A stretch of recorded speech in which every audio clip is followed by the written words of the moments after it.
સાંતલપુરમાં ડૂબવાની ઘટનામાં 3ના મોત, 3ની હજુ શોધખોળ ચાલુ। એસડીઆરએફની ટીમ અને સ્થાનિક તંત્ર દ્વારા શોધખોળ યથાવત। તો નડિયા ગામે 5 યુવાનોમાંથી 3ના મૃતદેહ મળ્યા છે, 2ની શોધખોળ ચાલુ છે।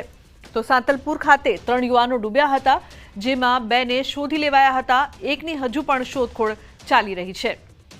તો પરિવારમાં શોકનો માહોલ જોવા મળી રહ્યો છે। જે મૃતદેહ મળ્યા છે, બીજી તરફ હજુ પણ મૃતદેહની શોધખોળ કરવામાં આવી રહી છે। અશરફ જોડાયા છે ફોન લાઈન પર વધુ માહિતી આપવા માટે। અશરફ, જે પ્રકારથી 5 યુવાનો ડૂબ્યા છે, 3 યુવકોના મૃતદેહ મળ્યા છે, શું અપડેટ છે આપની પાસે?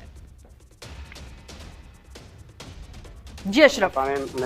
નદી નાળા છલકાયા છે અને જે નદી નાળામાં પાણીના વહેણમાં ક્યાંક યુવાનો નાહવા પડે છે તો ક્યાંક જોવા જાય છે। તેના કારણે ક્યાંક સાંતલપુરમાં 2 અલગ અલગ ડૂબવાની ઘટના સામે આવી હતી, જેમાં 8 લોકો ડૂબ્યા હતા। તેમાં 2 યુવાનોનો આબાદ બચાવ થયો, પરંતુ કમનસીબે 3 યુવકોના મોત નીપજ્યા છે। હજુ પણ સાંતલપુરના નડિયા ગામે 2 યુવકોની મૃતદેહ મળે નથી, તેમની એસડીઆરએફ દ્વારા શોધખોળ હાથ ધરવામાં આવે છે। બીજી બાજુ સાંતલપુર જે રણુપુરા ગામમાં નદી પસાર થાય છે, ત્યાં પણ એક યુવાનનો મૃતદેહ હજુ સુધી મળ્યો છે। એટલે ચોક્કસ કહીએ કે લુગના સાંતલપુર તાલુકામાં ડૂબવાની 8 જેમાં અત્યાર સુધી 3 યુવાનોના મૃતદેહ મળ્યા છે। 3 યુવાનોને મૃતદેહને હજુ શોધવાનો બાકી છે।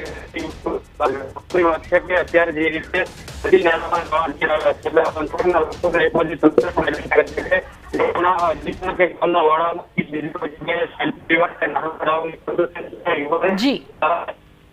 જી બિલકુલ, આભાર સમગ્ર માહિતી બદલ।